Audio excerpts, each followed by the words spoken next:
right, guys. Hey, welcome to another episode of the Practical Wealth Show.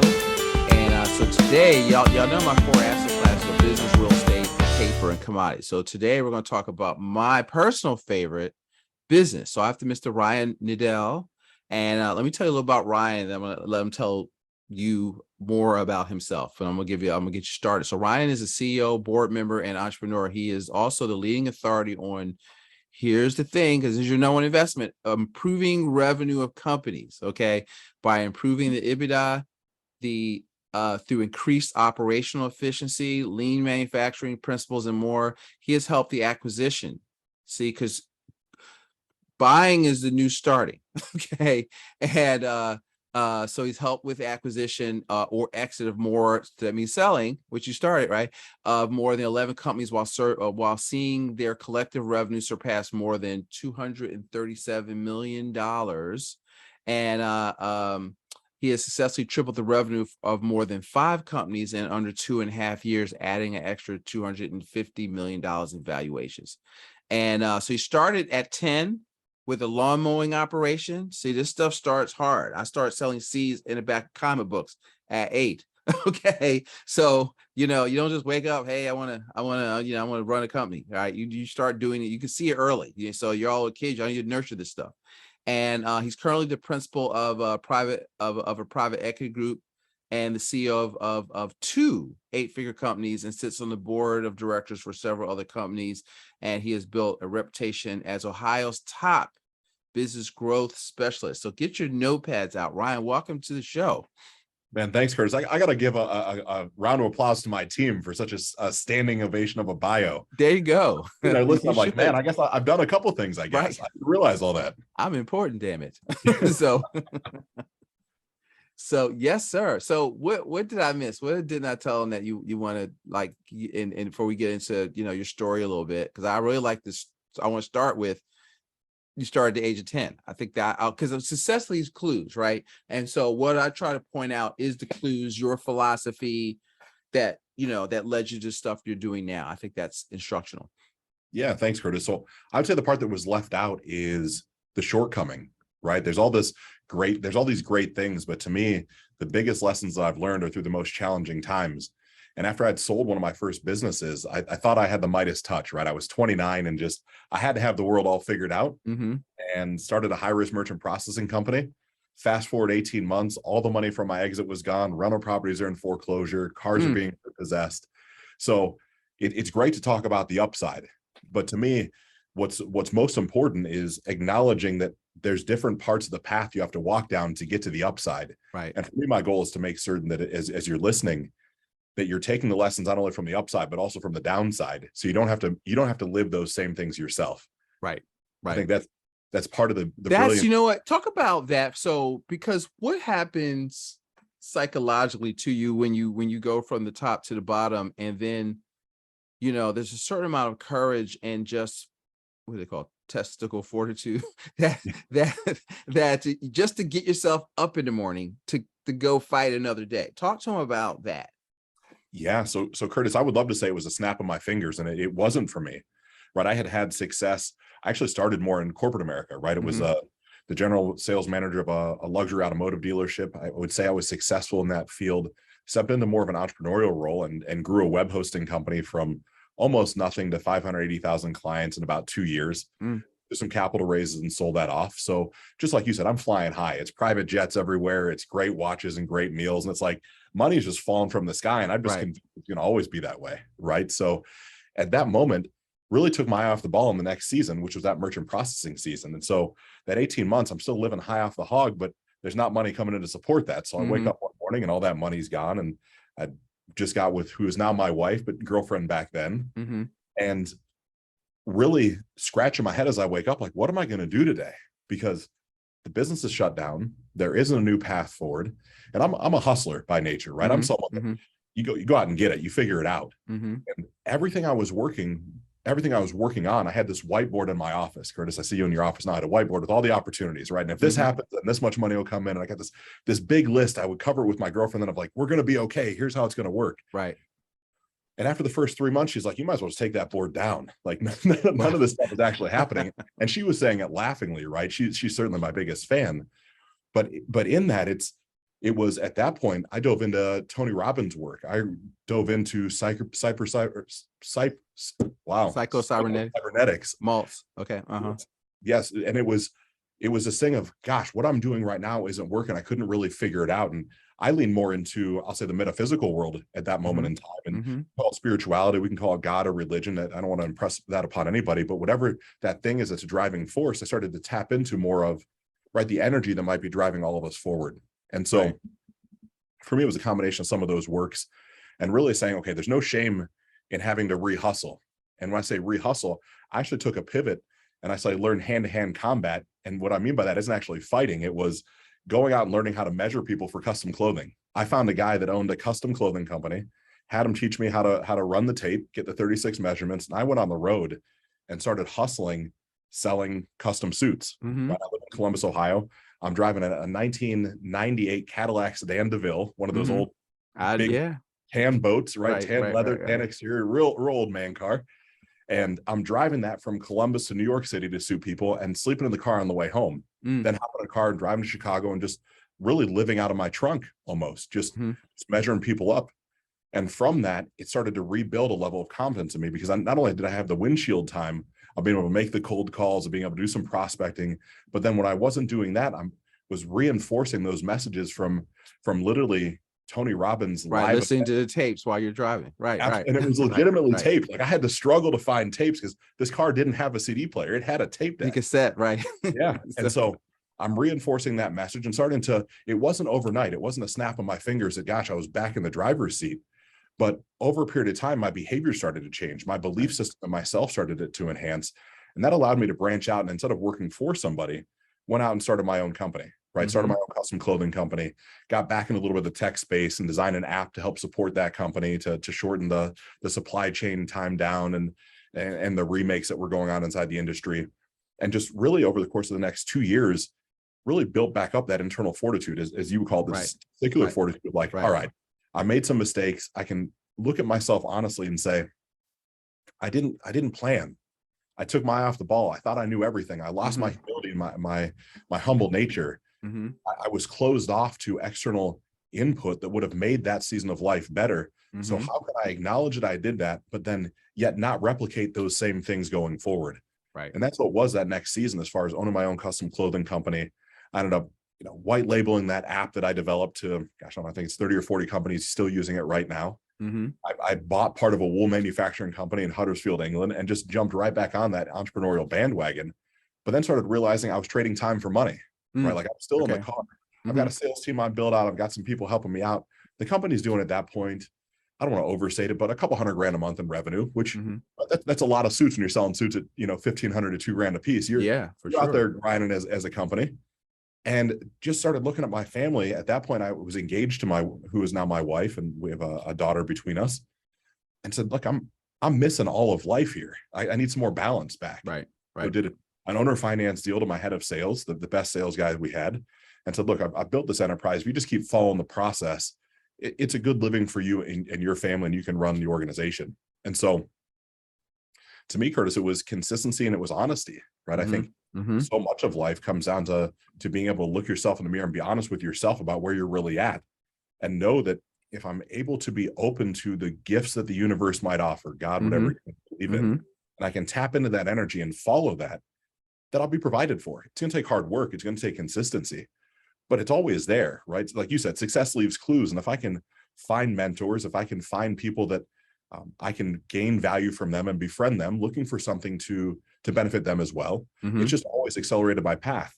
Again, tapping the custom clothing, I didn't know anything other than I had bought custom suits before. I didn't know what went into it. Right. Just honest with the guy. Look, I've been successful. Then I'm completely broke right now. I'm looking to learn a new craft. I will outsell anybody if you give me the opportunity. Teach me the ways. I don't need a salary. I don't need anything. I will go make this work. Just help me. And he did. Yeah. People, like when people say I've been out of work for like months, really me more than like 3 weeks or I'm like, are you crazy? I mean, what are you doing? Because if you could say, everybody always needs somebody to sell their thing, so because it's a myth that if you build a better what is it? You build a better mousetrap, the world will be the path to your door. That's complete nonsense. I mean, somebody's got to sell it, right? And you got to figure out the who. So it's marketing, but I want to go back. So I want to make a point. Then I want to get into how you help companies do this is your number one asset. So I want to break this down, right? Is you, right? And what did he do? He went to work on his mindset, his skill set. So he had a skill set that he could sell. So sales is sales. People are people. Human behavior hasn't changed in like 5,000 years, right? So, and you've got somebody that needs it, and then he went out and saw it because activity produces knowledge. Y'all worrying about, I don't know. I train people in my industry, Ryan, and I was like, listen, stop worrying about trying to know every daggone thing. Just go get your head, just go do some work and you'll get better. Okay. Winners win. Right. And mindset, skill set, network. And then you grew your network. And then a lot of the stuff you've done, I'm sure, is a result of just being out there. I mean, you're not selling custom suits to, there were successful people that were right, buying this. Exactly. So they like you, they know you're out there, you've got your own enterprise, make a couple $100,000 a month. Birds of a feather flock together. And so they may have, I'm sure half of them tried to hire you away, because game recognizes game, we say in Philly, right? Yeah, and, absolutely. And we say that in Ohio too. So okay, all right. It's not just I never know. Like they don't say John. Like there's a Philly, there's a that's my John. That's a Philly thing. Because there's a Morgan and Morgan law firm. I'm John Morgan. And he's using the word all wrong. So everybody in Philly is annoyed with him. Morgan and Morgan. Anyway, it's another. Yep. I'm sorry, inside baseball. So that's why I'm off on a tangent. But Ryan, so let's talk about So you help business owners or companies, more so companies at this point. So Curtis, quick little bridge. I think it's important to build that bridge into this moment in time. Yeah. Right. Took that custom clothing company, wanted to recalibrate what was important in my life. Just like you said, I built a great network of great people. Yeah. Customers that were using me for my services. I still had a connection to the internet marketing world, right? Because web hosting was internet marketing, it was direct response, it was all that sort of thing. So a lot of my clients came from that season of my life. They had followed my progression. And what that allowed me to do was keep an ear to the street on hot trends. Yep. And it was 2015, late 2015, CBD was coming to the world in the internet. And right now, everybody, I feel like if you're listening, you probably heard of CBD before, but 2015, 2016, it might as well have been pot, right? Nobody knew what it was. And I'm like, look, I know I can market this online. I know I can create a brand. I have the connections. I now have some capital sitting behind me. I've got some people in my corner. Let's launch this. And so launch a direct-to-consumer CBD company in 2016, grew that and sold that to a private equity group in 2018 out of Pittsburgh. Because over that time, 2018, there was what was called the Green Bill, which took CBD and separated it from marijuana. It made it so it was federally legal versus this gray space. Okay. So I really grew it during the tough time, if you will, of gosh, kind of waiting on somebody to knock on your door like you're going to prison. Which it definitely wasn't the case. Okay. And then as the Green Bill gets signed, the next day I sold the company because it was just right place, right time. So I got a pretty decent multiple for the revenue that I had at that moment in time. That led me into some of those individuals that I had knew from previous seasons. Again, the web hosting season, now the custom clothing season, they had followed my journey socially, right? I was just sharing stuff on Facebook of what I was up to, not trying to inspire people, more of really just a catalog of what I was going through so I could look back at future time in life. And people started to reach out to me saying like, how have you done this? Like you were successful and we all know you were flat broke. You kind of ran from that part. You didn't tell anybody about it. Then you've had a couple other successes afterwards. What have you been up to? So I just hop on the phone with them and start sharing like, and here's what I'm doing. And for me, it was second nature, right? Like you said, it's a skill set. It's a muscle that had been calcified. Yes. That would mean you're not monetizing your data through multiple different aspects. Like, what do you mean? Your biggest cost of one of your biggest expense on your P&L is probably your marketing expense. And you have all this data coming in. And when you don't sell it, you're not doing anything with it, right? Like, right. Before we hopped, because marketing shouldn't be an expense. It should be an investment, right? Absolutely. And everybody wants to cut marketing. No, that's not what you cut, right? So, or fire your salespeople. Really? Think about this for a second. So anyway, I'm sorry. Go ahead. No, you're exactly right, Curtis. So then you start looking at, just like you said, the works of maybe someone like a Jay Abraham, right? And how businesses get grown. That's my man. Jay's brilliant. Was very fortunate to spend a couple seasons with Jay and different one-to-one. Yeah, Jay's a great guy. Oh, we gotta talk about that offline. Okay, or a little bit about that online, but yeah. Okay, whatever it would be. Learned some really great lessons from Jay and realized what What Jay had done is taken some things that were inherently at that point second nature to me, and he turned it into a process that can be duplicated, right? So I'm like, okay, I'm not that special, which I don't need to be, but someone else is validating what I think is working. Right. And so from that nature, being able to have these conversations with great business owners that already have successful businesses. My skill set is not taking, hey, I've got a great idea, I want to take it to market.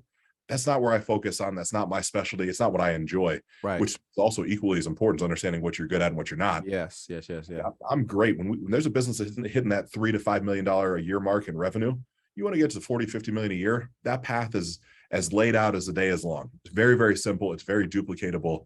And as you share that, there's just different seasons you go through, right? It's the data monetization season. It's as a CEO and the founder, you've juggled all the plates yourself. You got to start pulling yourself out of the business. You got to start figuring out where's your genius zone versus the stuff you've done out of obligation. And you start outsourcing great talent to take some of the things off your plate that you're not great at, but you've had to do. Right. Then it's creating systems and process to allow for automation and scale. So all of a sudden now you're getting more efficient with every labor dollar. And these things just stack on top of each other over seasons, right? And those seasons, to me, Curtis, they're indefinite amounts of time. I'd love to say that every business grows at this exponential rate. I think there's a lot of market dependencies that go into that, right? Some of life is the right place, right time. Like I'm sitting currently inside of a business that I own that we've grown from 5 million a year in 2018 to this year, we're trending for about 105 million in revenue.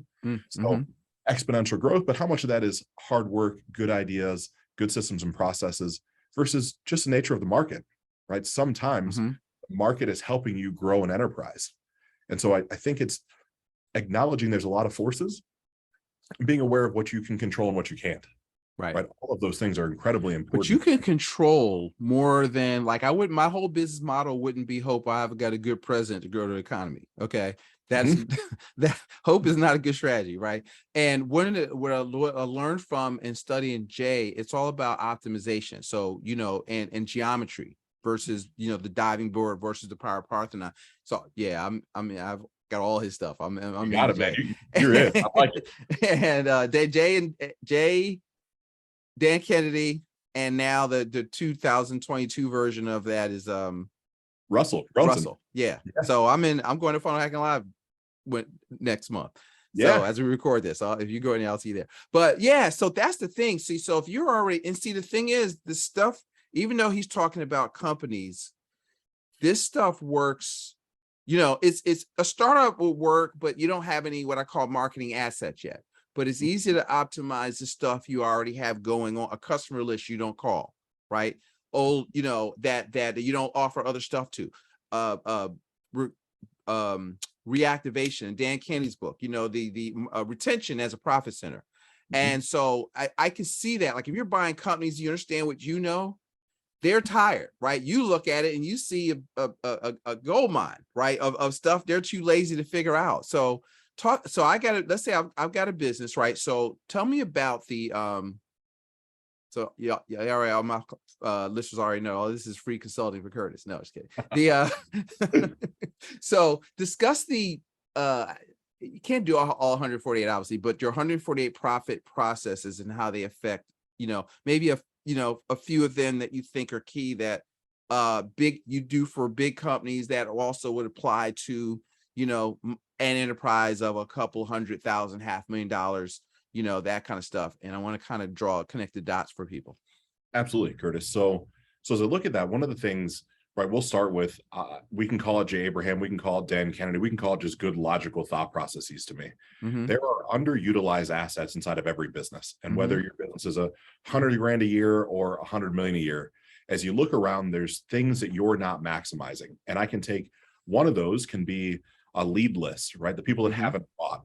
Well, one of the first things to sit down and do with a business either that I'm considering acquiring or that I have acquired or I'm consulting for, whatever it would be, is let's look at that lead list and let's think about all the other possible products or services that those people might have bought along their journey. And that allows us now to reach out to not so much competitors, but people that are synergistic in the marketplace and offer, whether it's a joint venture, an affiliate relationship on that data, whether it's selling them the data outright. Really, I want to create a reciprocal relationship with them where I'm going to pass them my data and they start passing me theirs. Because now all of a sudden we've already paid to acquire that data, whether it was by people on the phone cold calling, whether it was from scraping data online, whether it was going door to door. The hard part's already done. we need to extract as much possible revenue out of that as we're able to. Yeah. The brilliance is you don't have to do that with just one person. So I own part of a roofing company, right? Mm-hmm. The typical shingles on a roof. And you think, okay, well, we're paying right now $100 for a lead. It's just our lead cost to get a qualified homeowner in our system is $100. Mm-hmm. Okay, well, when we've established whether that homeowner can buy from us or not, that's not up to us. We're not going to close every person. But yet that homeowner, we know they're interested in enhancing the value of their property. So they're interested in pressure washing. They're interested in landscaping. They're interested in lawn mowing. They're interested in snow removal. They're interested in audio, video. They're interested in solar. They're interested in like backyard enhancements like pools and gazebos and things like that. So those are actually 7 different companies for us that we have joint venture relationships with that we're now passing data to them that we can already say is qualified. Some of those are joint ventures where we're getting a percentage of sales. Some of it is just monetizing the data on a straight, $3, $5, $7 increment. Where now all of a sudden, not only are we further monetizing the data inside that business, but as it started to work, we're able to reach back out to them and say, hey, what are you doing with the data that you have that you're not converting on? Could we do this in reverse? They're very willing to do that once they see that it works. Right. Once that tranche is done, now we start getting into I'll say the more meat and potatoes of that data, which is the people that have actually converted, right? Because I have a thought process, Curtis, I don't know about you, but a buyer is a buyer is a buyer. I was just thinking that buyers are buyers are buyer. Yes. Yeah, once you pull out that credit card once or twice, you have a propensity to do that more. Because it's easier to sell somebody you already sold. 100% it is, especially if you do a good job, you're honest, you're forthright, you deliver on what you say you're going to do, which we do a great job on the roofing company of that specifically. So now all of a sudden we can say, hey, we have, quality partners that we've already vetted out. We couldn't help but notice these things. Would you like an introduction, right? A decent take rate there. But then we've taken a step further and we've realized that a lot of these homeowners would like access to a lot more things for their home, but they don't have the ability to finance it. So then we went out and created a relationship with a bank where that bank now is allowing us to help underwrite, right? We're staking a little bit of our cash to underwrite some of the criteria so that we're underwriting our own home improvement loans to help these homeowners broaden their scope. And all of this comes to me from being able to sit back. I call it taking a step back from the fire, right? You're sitting around a campfire, you're real close, you're getting warm. If you can take 2 or 3 steps back, you can take in the whole landscape. You can see everything that's in front of you, the stars in the sky, the other people sitting there watching, maybe some wildlife in the background. But we get so enamored with the business. We're so close to that fire. We don't zoom back and see all the other things that are sitting there that could help that same business grow. And so I always start with data to me because it's a hidden asset that's sitting around. Same thing then, really going downstream with me personally, Curtis, it was, okay, every business that I own has a level of accounting that's required, right? Also, of course it does. And almost every small business that I've ever met, those businesses under $1 million a year, maybe 2 million, you're trying to run your business on maybe Excel spreadsheets. Maybe you're not doing any sort of accounting at all. You're just money's hitting the bank account. Yes. Okay. You got the whole tax thing that comes in later, right? It just ends up being a mess for most people. So I found a small accounting company and said, hey, look, I'd like to become a partner. I'm going to grow your business by 50%. And when I grow your business by 50%, I want to own 30% of it. Well, there's no downside for the owner because her net margin was 50%. So she's winning no matter what.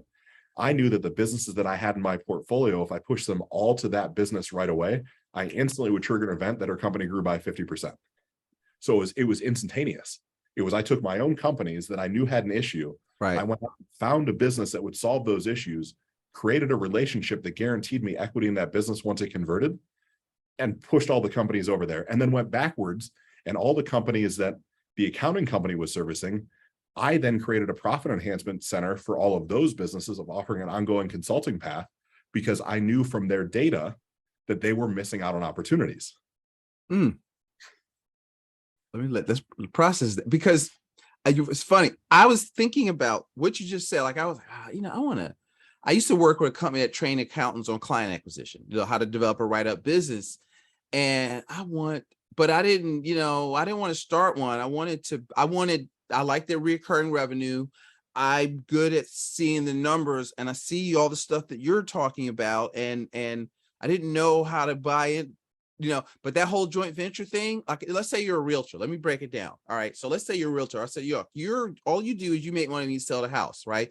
So what do they need after they buy the house. Okay. They, you can have a JV with somebody that sells the ring alarms, a landscaper, the furniture, where you can, put a package together and you get 10, 15, 20% referral fee. They're paying for leads already. So now you're giving them leads wrapped up in a bow. So now you've got the commission, but now you got a little bit of a back end that kind of tied you over in between sales while you're chasing around waiting for a 3-month sales cycle.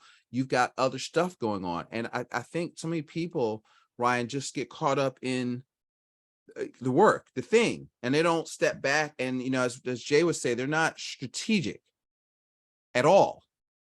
Because, Correct. but if you're just like making the donuts, you can't strategic because so you do have to kind of step back and look at, sometimes this is where you come in, because you're not caught up in their emotional stuff. And you could go in, I'm sure you could spend about 45 minutes with them, ask them a few questions, and it's like, your head's about to explode because you see all the money they're wasting that you could bring in. That's exactly correct, Curtis. Yeah. And right, it's that thing of more life experience and treating people the right way just keeps opening up more opportunities. Yeah. I take that same example of a real estate agent. I couldn't help myself but notice that, all right, take what's went on over the past 2 years, but in the research that I've done, the average person moves once every 5 to 7 years. Mm-hmm. So your follow-up cycle, you need to create an automated follow-up cycle so you're always in front of that person, right? Whether it's anniversary of them buying their home, whether it's their birthdays, because you'd have all that data from the credit apps and some of the things back and forth. And so if you just create an automated system that the minute you close someone, that the next 2 to 3 years of follow-up are already handled, you have an extra 20% sales, whether you're selling the house or helping that homeowner find a new house. People get bored. Yeah. And it's like, if we don't close something right away, it's another one of those hidden profit centers of most businesses. I look at, if 100 leads come in, 50% of the people, it doesn't matter if you offer them gold bullion, they're not buying from you. It doesn't matter. They're not converting. Right. You got the bottom, I'll say 1 to 3% that their hair's on fire. They do anything to get their problem solved. They're pulling out their checkbook no matter what. Mm-hmm. Magic in any business is that 47% that need to be followed up with for somewhere between 3 months and a year. But what happens for most sales professionals, most organizations, they're so focused on, I'm marketing this to get this return in this time period, that they don't have a long enough follow-up process that's creative enough, right, to really pull out all the revenue from that initial tranche of data. And so understanding your consumers' buying behavior and what is their sequence and what is their timetable, they might not respond to emails. So emails are a small part of that. Right. It might be ringless voicemail. It might be SMS campaigns. It might be Facebook, Instagram, LinkedIn. Right. Really, it's probably a combination now of all of them, without being annoying, but being in front of them, solving their problems, looking for that reciprocity. Right. When you bring out there is, so what people think, well, I'm internet marketer, or I market through social media, or they'll pick in it, but all it is media, right? A billboard is media, radio is media, the social media, that's just a channel, right? And so the question is, it's like fishing, where to fish, right? And so some people like to read, some people like to watch, some people like to listen. If you can hit them different ways, which is not that expensive, even postcards, like right now, if you want to do direct, nobody reads them out. Yes, they do. And you don't have any competition. I was just listening to something this month, I think an old Joe Polish, I love marketing episodes, like, people are, so I think we read the same stuff. I'm in the network, right? Joe's a great guy. And I got to step in for a second, Curtis. Yeah. You couldn't be more correct. There are, to me, all marketing ends up being cyclical in some nature. So you take the Joe Polish, you take the Genius Network, you take the Dan Kennedys, they made fortunes with direct mail. Yeah. And direct mail kind of went away for a season, right? You had email that came on board, you had social marketing, social media that came on board, and the majority of the aggressive marketers pulled back from that direct mail side, the actual snail mail. Mm-hmm. Right now, inside of a lot of organizations I'm a part of, we're getting higher conversions and lower cost of acquisition, physically putting handwritten letters in the mail that have QR codes, that have domains. So we're still getting the pixel placement. We're combining multiple different aspects of handwritten letters. So you actually open it up, it's got a real stamp on it. It's not meter mail. So it's not efficient, but it's effective. Right. From that, it's a really quick handwritten letter about why it's in there with a QR code and a domain. The minute they land on that, it's a video that's explained, like, so we can humanize this process. Right. They don't know, but that video has been pixelized. So now I can follow them around everywhere else online because I'm using PixelMe as a platform. So that one pixel has Google, it has Facebook, it has Instagram, it has TikTok, it has Snapchat, it has LinkedIn. It's all in one pixel. Right. So now I can follow their behavior across platforms using something like a Hydros to understand buyer behavior across every platform. So now I'm going to target them with specific messages, specific times based off how many pieces of content they've seen from me. It's just creating the global landscape. Yeah. But what happens as a coach, a consultant, as a mentor, potential for myself, that same aspect of business is applicable to the $5 to $10 million a year, the $20 million a year business. They've just grown past the point of even knowing how to do these things, because the business has enough inertia and momentum that it's growing without those sort of finite details. So you start really twisting those in, and there's exponential lift that happens. I see that, because they're still following the, like, so, I have these kids that say they're marketing majors, in college, right? And so they're, I said, well, you ever heard of Jay Abraham? No. Have you ever heard of Claude Hopkins? No. What are you studying, right? It's all branding and image, and like, how is a Goodyear blimp over the Super Bowl is that going to drive me to the store to get a new set of tires, right? So a lot of those they're still, but they're bigger companies, but they're thinking like that, a good campaign, clever ads. And if they will find their entrepreneurial roots or bring somebody like you in, you can just knock the doors off of your competition, or you can, to Jay's point, it doesn't have to be your competition, because you could collaborate and everybody makes money, and that's so, oh dude, I never talked to anybody that understands this stuff.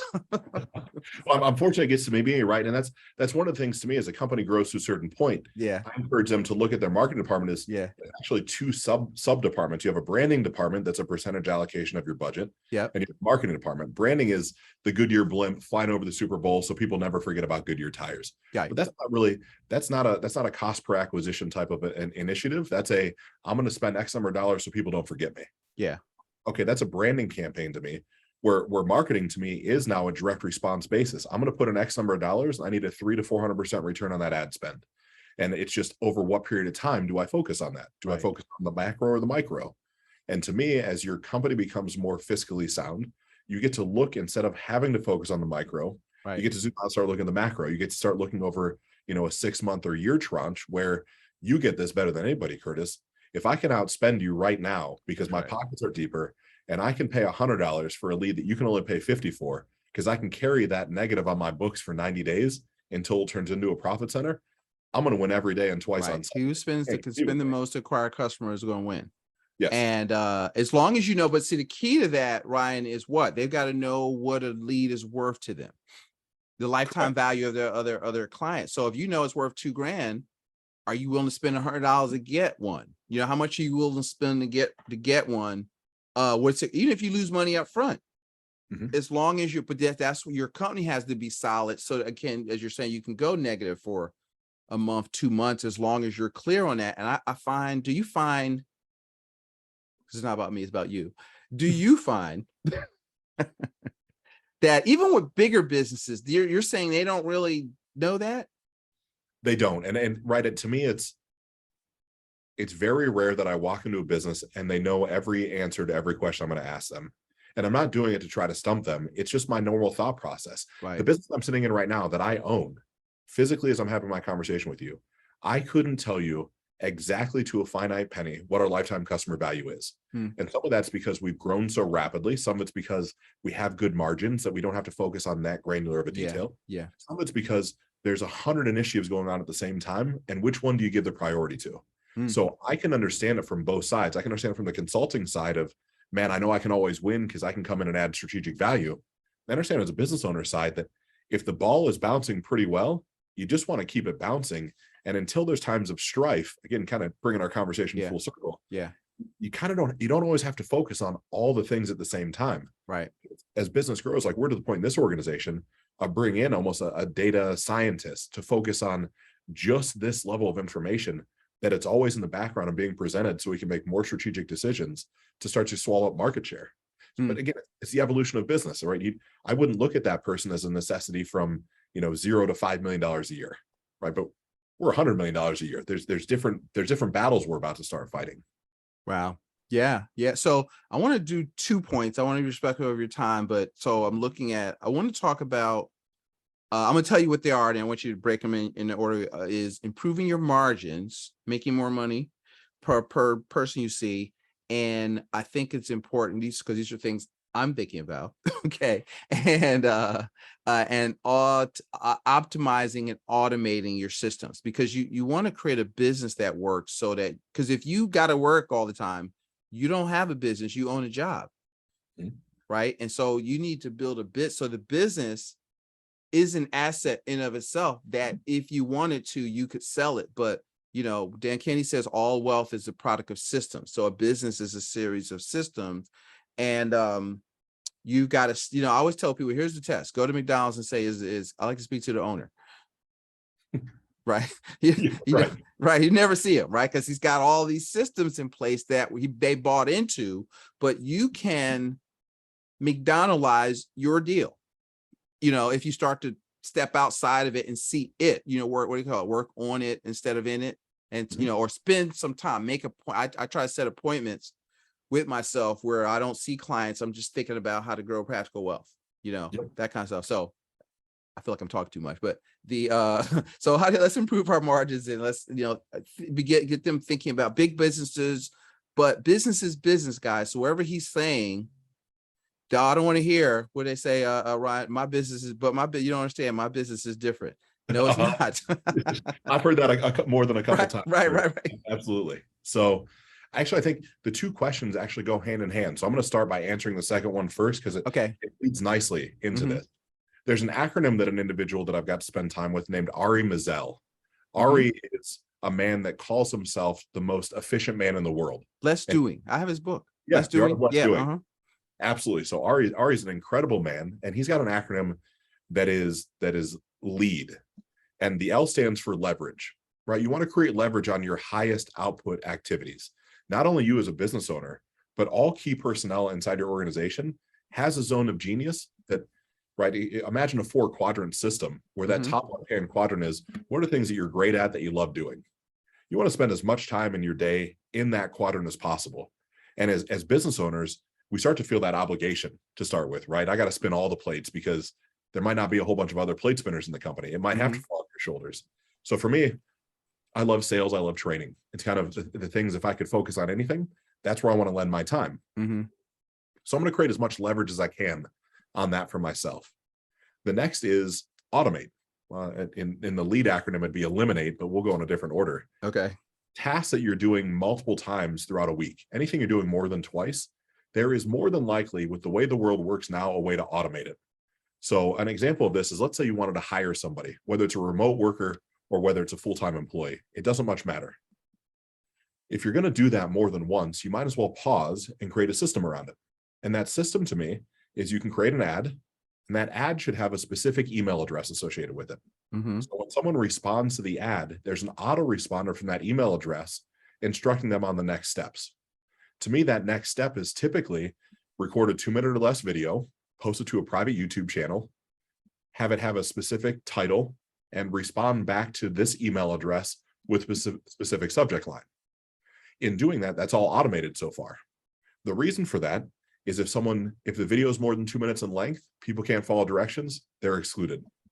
If someone can't, follow the cadence of what the subject line should be, they're excluded. You start to really weave through people pretty quickly. So right from that second email comes back in with the YouTube link. Now I have a virtual assistant. I have someone somewhere in the world that's a $6 to $8 an hour employee that's taking out that key information and then setting an appointment to give that person a 15-minute phone interview. That phone interview is 3 simple questions. It's only 3 minutes, or it's only 3 questions. It's very poignant. It ends up being a layup conversation, like what makes you. You want to get somebody a little comfortable, a challenging conversation, and a next step conversation or question. Right. That then gets transcribed and then gets to the decision maker. So think of how many times you've tried to interview or hire somebody to grow your staff or your company, and how many times you've had to do all this versus creating one system that anytime you want to run an ad, you know exactly what's going to happen. So you're only having to physically interview the best of the best talent. You've just saved yourself hundreds of hours a year in inefficient time. So that is the level of automation that you can do something like that. Again, if you step back from the fire, as I call it, and like, right, man, there's got to be some way to do this. And whether that's finding someone like Ari that does this for a living, finding some people on Fiverr or Upwork, there are people that just literally focus on creating efficiencies inside of businesses that are not incredibly expensive to work with. So that's going to be the automation. The next part, depending on the size of organization you have, is a level of delegation, right? If these things aren't high leverage tasks for you, that aren't your brilliance, delegate them to someone that inherently has it as their brilliance, right? Why are you? It's a challenge to me that typically happens in that $1 to $5 million a year business range, where to me, I can be a solopreneur and I can make 7 figures, right? I can consult with enough businesses, I can run enough ads, I can make 7 figures. But to go from $1 million to 5 million, I'm going to have to bring some other people on, which is painful to start with because it erodes how much money I take home. Right? Like if I run a 7-figure business and I'm running, 20% on ads and everything else is just me, I'm taking home 800 grand a year. Right. I have to pay 2 or 3 people 100 grand a year to get good talent. It's going to be a 30, 60, 90-day ramp up before I see a yield from that investment. And so I have to be willing to you got to slow down to teach them or pull this. So this is where I'm finding myself right now. Right? So I'm going to give you a hack on that, Curtis. I can't help it. It follows the same process. What I have found is doing something like we're on Zoom right now as we're having a conversation, using something like Zoom or Loom to create SOPs through a very automated system. All that's required to create an SOP is 2 external people that don't know you and don't know your company. I like using a company called Valitam. I'm not affiliated with them. I don't have a referral relationship with them. They're a Latin America-based VA company. I like Latin America because it's the same time zone. They typically have some good ability to speak the English language. And so what I do is I'll record what I think an SOP is. I give it to virtual assistant number 1. Virtual assistant number 1's whole job is just to type out step 1 through 54. That's it. Just turn it into a workflow. From that, virtual assistant 1 knows virtual assistant number 2 and just gives that to virtual assistant number 2. Virtual assistant number 2 then tries to actually do the thing that is typed up. And she or he is recording themselves trying to do it. And all the places are getting stuck. Virtual assistant number 2 then feeds it back to you, Curtis, with like, hey, you said log into your email account, but I don't know your password. Like, oh, well, just hop on. For me, it's Dashlane. Well, what's Dashlane? How do I go to Dashlane? Where do I find Dashlane?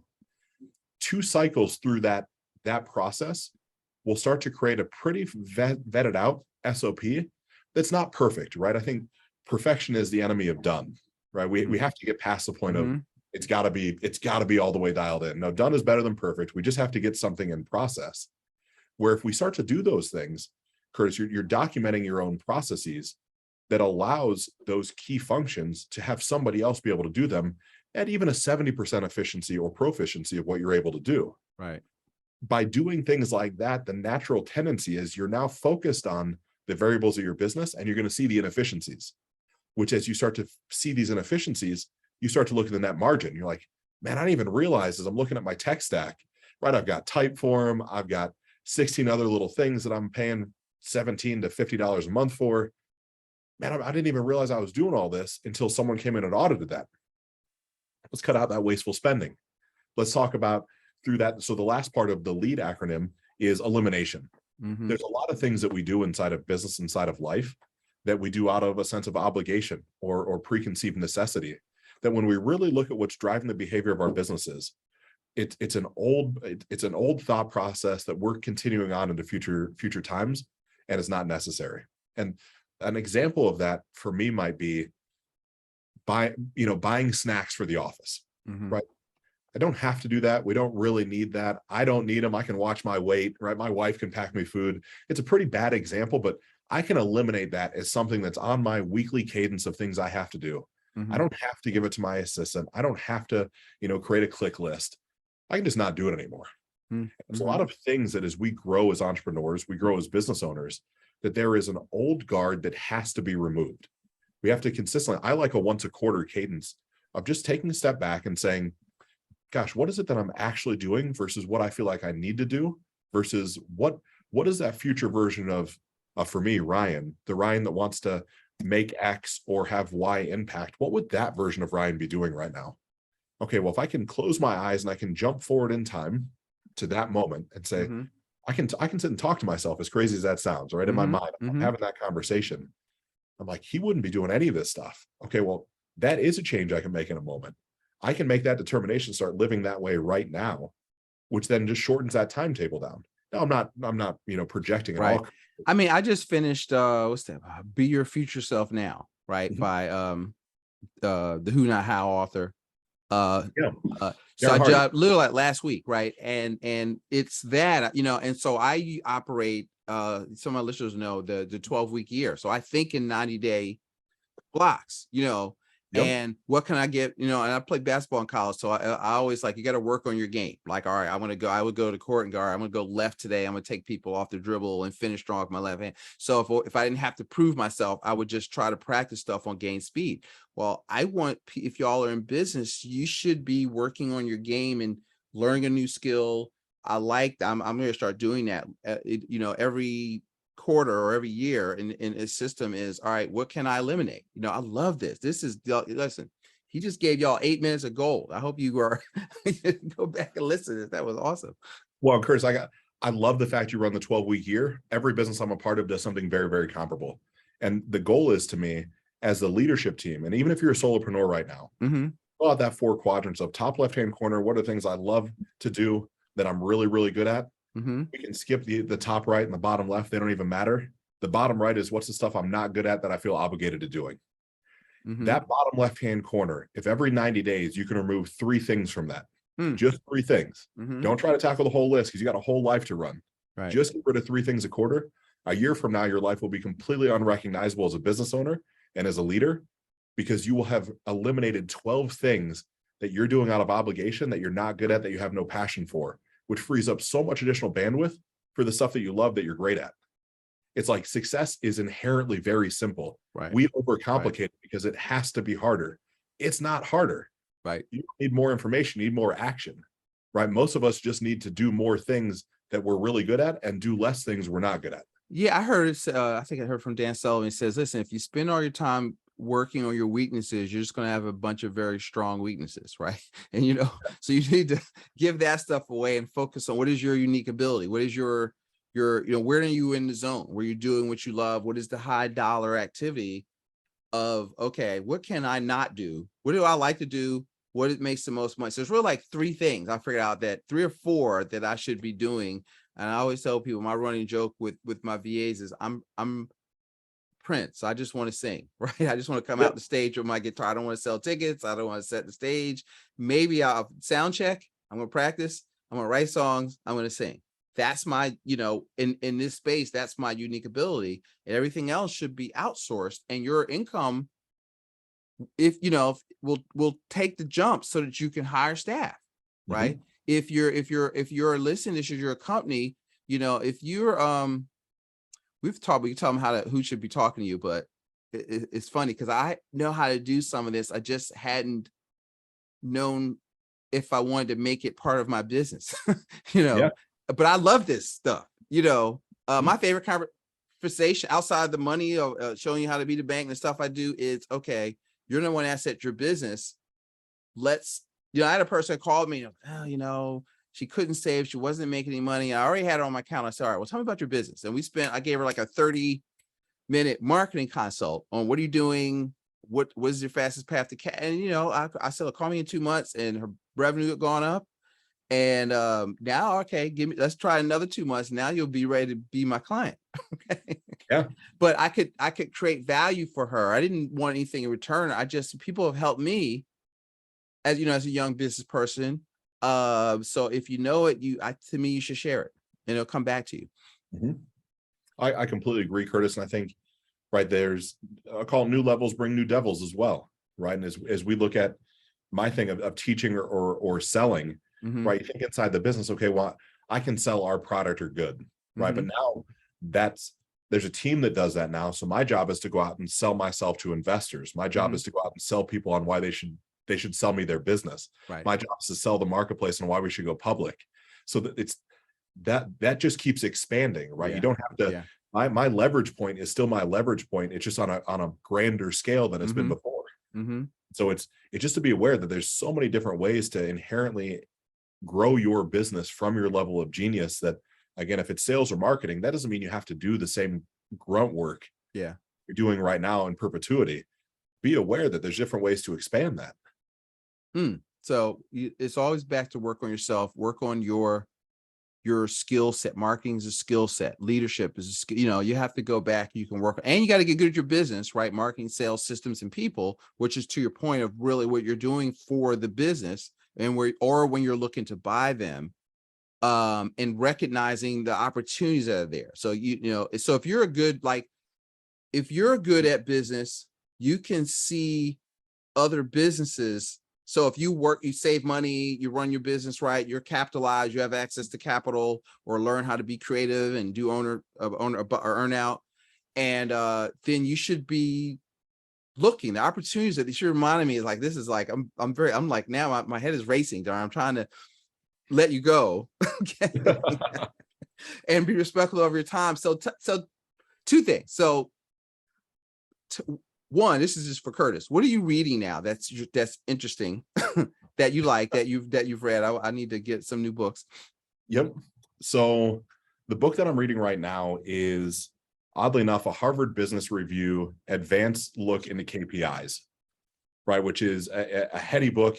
I love the things you're sharing. It's like Darren Hardy's Who Not How, and some of the things that you're sharing. I think there are a handful of books that every entrepreneur, every person in the world would benefit from reading, because Curtis, as I look at it, the most successful business owners are the ones that are most advanced at recognizing patterns. Yeah. And the more inputs we have from more data sources, and the more we can hold on to those, the quicker we can acknowledge the patterns exist.